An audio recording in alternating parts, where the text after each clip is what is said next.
आप देख रहे हैं लाइव बिहार। मैं हूं आपके साथ असलम अब्बास। राहुल गांधी और राजद नेता तेजस्वी यादव शाहबाद की जमीन से वोट अधिकार यात्रा पर निकलने जा रहे हैं, यानी कि सासाराम की सरजमीन से, सासाराम की धरती जहां शेरशाह सूरी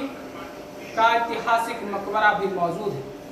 लेकिन इस बिहार विधानसभा चुनाव में जिस तरीके से वोट अधिकार यात्रा पर राहुल गांधी, तेजस्वी यादव और दीपंकर भट्टाचार्य के साथ तमाम इंडिया गठबंधन के नेता मौजूद रहेंगे और लोगों से वोट के अधिकार को बचाने की बात करेंगे, तो सबसे बड़ा सवाल है लोगों के जहन में, आपके भी जहन में सवाल होगा कि ये जगह शाहबाद ही क्यों चुनी गई। सासाराम से ही वोट अधिकार यात्रा पर महागठबंधन के सभी नेता क्यों निकलने वाले हैं, ये यात्रा वहीं से क्यों शुरू की जा रही है। जिस तरीके से वोट अधिकार यात्रा सासाराम से शुरू होकर सीमांचल तक पहुंचेगी और लगभग 50 से 60 विधानसभा क्षेत्रों को कवर करेगी, तो सवाल है कि राहुल गांधी, तेजस्वी यादव, दीपंकर भट्टाचार्य या फिर महागठबंधन के सभी बड़े नेता बिहार के कोई कोने से भी वोट अधिकार यात्रा को शुरू कर सकते थे, तो आखिर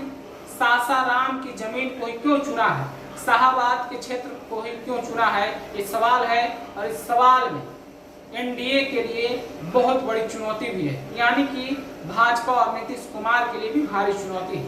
अगर आप शाहबाद की पूरी राजनीतिक परिदृश्य को अगर देखते हैं, समझते हैं, तो शाहबाद में कुल 22 विधानसभा क्षेत्र है और 22 विधानसभा क्षेत्र में 2020 विधानसभा चुनाव के दौरान महागठबंधन ने सीधे 22 में से 20 सीट पर अपनी जीत हासिल की थी, यानी कि मौजूदा समय में शाहबाद महागठबंधन की सबसे उर्वरा क्षेत्र है, सबसे मजबूत राजनीतिक इलाका है और इसी मजबूती को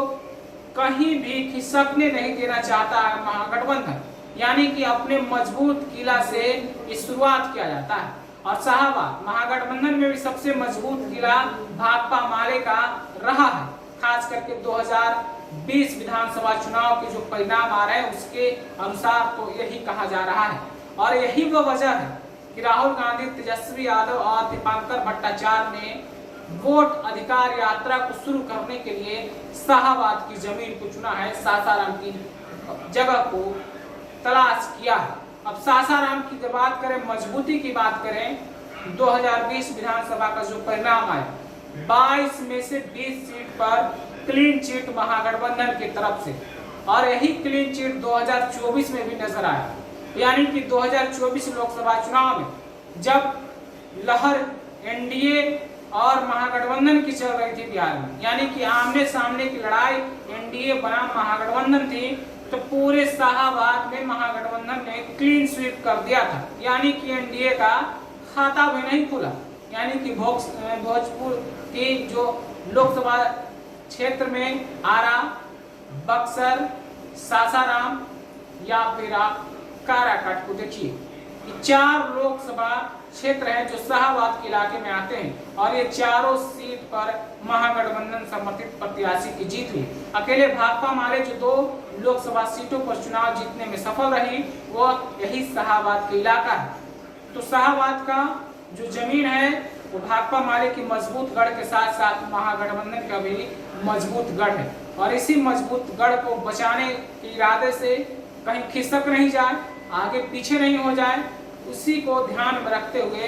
यात्रा की शुरुआत की गई। इस यात्रा की शुरुआत शाहबाद से होकर सीमांचल तक जानी है। इस दौरान मगध और मगध से फिर तमाम क्षेत्र में अधिकतर जिलों को, चाहे वह अल्पसंख्यक प्रभावित क्षेत्र हो या फिर बाढ़ प्रभावित क्षेत्र हो, हर इलाकों को टच करते हुए महागठबंधन के नेता राहुल गांधी, तेजस्वी यादव, दीपंकर भट्टाचार्य सहित कई नेता आगे बढ़ते हुए नजर आएंगे। लेकिन सवाल है कि क्या इस वोट अधिकार यात्रा से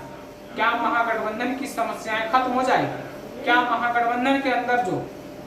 पेचे फंसे हुए हैं, खास करके सीट को लेकर, अगर 2020 विधानसभा चुनाव में आप देखेंगे तो महागठबंधन में 5 पार्टियों का समूह था, राजद यानी कि राष्ट्रीय जनता दल, भारतीय राष्ट्रीय कांग्रेस, भाकपा माले और सीपीआई, सीपीएम। लेकिन 2025 में हालात बदले से नजर आ रहे हैं। 25 में दो पार्टियों का और साथ आ गया है, यानी कि वीआईपी मुकेश सहनी की पार्टी और राष्ट्रीय लोक जनशक्ति पार्टी पशुपति पारस की। और यही वो दो पार्टियों की वजह से महागठबंधन में राजनीतिक पेच भी फंसता हुआ नजर आ रहा है। एक तरफ सीटों को लेकर सभी पार्टियों में आपाधापी की स्थिति है, तो दूसरी तरफ जो नए नवेले पार्टी आए हैं, वीआईपी यानी विकासशील इंसान पार्टी मुकेश सहनी और राष्ट्रीय लोक जनशक्ति पार्टी पशुपति कुमार पारस, अब इन सब को सीट चाहिए महागठबंधन के अंदर, और सीट भी कैसी, मनमाफिक सीट हो जहां से उनके उम्मीदवार जीतने में सफल रहे। अगर 2020 में अगर आप देखिए तो 2020 के परिणाम में आप देखिए तो 144 सीटों पर राष्ट्रीय जनता दल चुनाव अकेले लड़ी थी, जबकि कांग्रेस 70 सीटों पर और भाकपा माले 19 सीटों पर, सीपीआई और सीपीएम को 10-10 सीटें खाते में गई थी। लेकिन 2025 में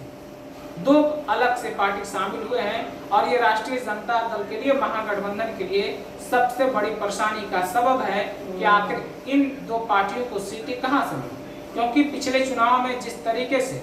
परफॉर्मेंस की बात करें तो परफॉर्मेंस पिछले चुनाव में सबसे बेहतरीन परफॉर्मेंस भाकपा माले की रही थी, जिसने 19 सीटों में से 12 सीट जीतने में कामयाबी हासिल की थी, जबकि कांग्रेस 70 में से 19 सीट जीत पाई। और यहाँ तक कि महागठबंधन के अंदर चर्चाएं भी होने लगी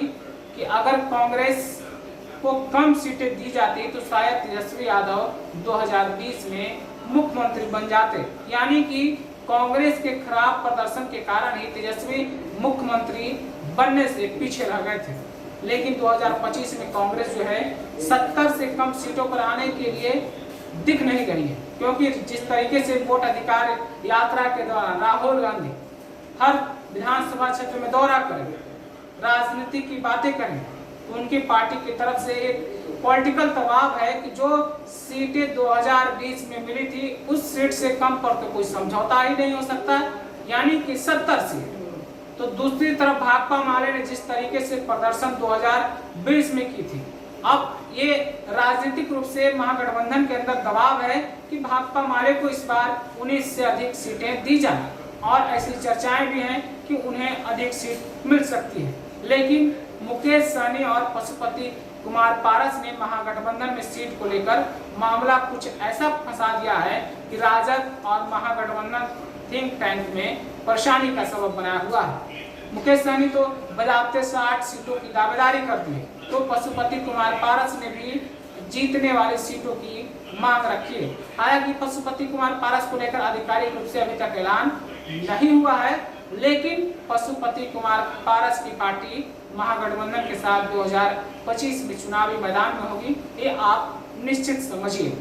और यही तो पार्टियों की वजह से परेशानी का सबब बना हुआ है। और वोट अधिकार यात्रा में इसको लेकर भी महागठबंधन के अंदर खूब चर्चाएं होगी और खूब कार्यकर्ताओं में भी इसको लेकर असमंजस की स्थिति नहीं रहे, उनके नेता लगातार उछल कर भाषणबाजी करते हुए नजर आएंगे। उनकी राजनीतिक ताकत क्या है दिखाने की पुरजोर कोशिश होगी, और पुरजोर कोशिश के साथ साथ 2025 में कैसे महागठबंधन के अंदर अधिक से अधिक सीटें हासिल की जाए, तलाश इसी बात की होगी, निशाना इसी पर होगा कि सीटें कैसे अधिक से अधिक मिल जाए। अब देखना होगा कि महागठबंधन के अंदर वोट अधिकार यात्रा के बाद क्या कुछ राजनीतिक हालात बदलते हैं, क्या कुछ नया होता है। जिस तरीके से शाहबाद की जमीन से महागठबंधन के सभी बड़े नेता वोट अधिकार के तहत बिहार में चुनावी बिगुल फूंकने का काम करेंगे, वो यात्रा तो वोटरों के अधिकार को लेकर होगा, लेकिन कहीं न कहीं राजनीतिक रूप से ये बिहार चुनाव का एक विपक्ष की तरफ से यानी महागठबंधन की तरफ से चुनावी ऐलान के रूप में इसे